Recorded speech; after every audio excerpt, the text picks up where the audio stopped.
विधायकों दरमा वृद्धि प्रसंग मुख्यमंत्री को पुनर्विचार दाबी कले बीजेपी विधायक और संसदीय व्यापार मंत्री मुकेश महालिंग। एने सूचना दे कहिसंति जे लोकमत को सम्मान जणाई दरमा वृद्धि निष्पत्ति उपरे पुनर्विचार करने सेमाने मुख्यमंत्री को अवगत कराइछंती।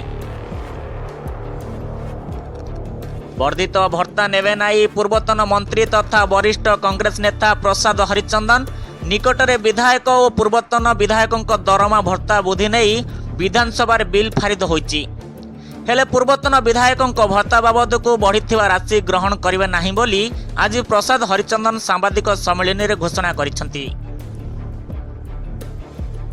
सेपटे हिंजिली निर्वाचन मंडलीर शेरगढ़ ब्लॉक और जनसाधारण और विजु जनता दलर नेता एवं कर्मी माने आज नवीन निवास बीजेडी सभापति तथा विरोधी दल नेता श्री नवीन पट्टनायक को भेटी शेरगढ़ ब्लॉक रे विकास काम सरकारी उदासीनता और आईन श्रृंखला अधिकारी दलीय मनोभाव नहीं बीजेडी कर्मी मानू हैरान हरकत करुवा नहीं अभियोग करथिले।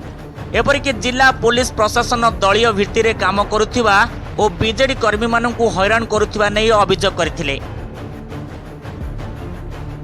टाटा पावर अतिरिक्त सुरक्षा जमा और स्मार्ट मीटर लगेवा विरोध में विजु युव छात्र जनता दल विक्षोभ प्रदर्शन करथिबा बेले अतिरिक्त सुरक्षा जमा तुरंत प्रत्याहार करने, स्मार्ट मीटर लगेवा बंद करने, अधिक आदाय होउथिबा विद्युत शुल्क प्रत्याहार करने दाबी करथिला। राज्यर एकमात्र कथाशिल्पी तालीम केन्द्र बंद हो पड़िथिबा बेले खत खाउची मेसीन। कथाशिल्प तालीम केन्द्र को कार्यक्रम करने दाबी जोर धरिछि। Bureau report the rural news Odia.